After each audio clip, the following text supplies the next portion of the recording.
weren't lovers, not officially. Their connection was undefined, something like a gentle current that pulled them together but never gave them a name. They laughed, and in those moments, the world felt less heavy. One day he confessed, his voice trembling, eyes honest. "I like you, more than just a friend. Will you be mine?" Her heart wanted to scream yes, but her mind whispered caution. He had left for government jobs, one after the other. She feared instability, feared stepping into a future that might collapse before it began. With a heavy heart, she rejected him. His eyes dimmed that day, and from then on, the conversations that once bloomed like spring flowers began to fade.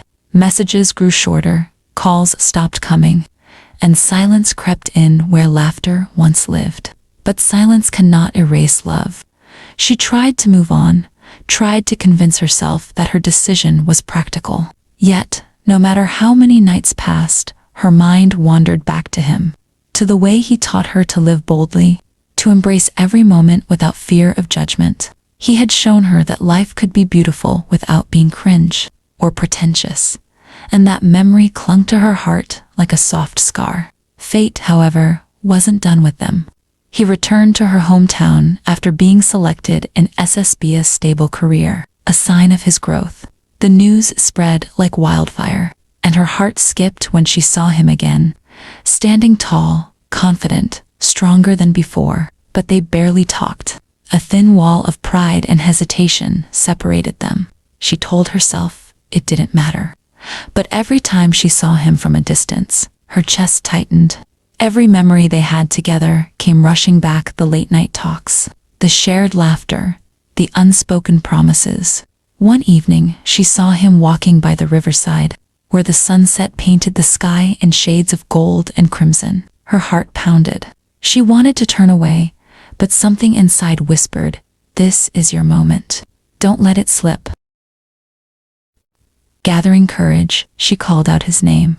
He stopped, surprised, then smiled softly. "It's been a while," he said.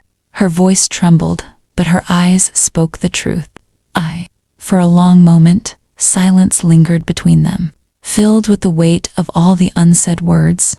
Then he chuckled lightly. "I thought you had forgotten me." "How could I?" she whispered. "You taught me how to live." His expression softened, and for the first time in months, they laughed together, the sound echoing like old times. Step by step, conversation flowed, walls broke, and hearts reopened. As the days passed, they spent more time together. She saw the determination in his eyes, the maturity he had gained, and the unwavering love that had never truly faded. And he saw in her the vulnerability she once hid, the love she never confessed. Finally, one evening under a sky full of stars, he looked at her with that same honest gaze as before.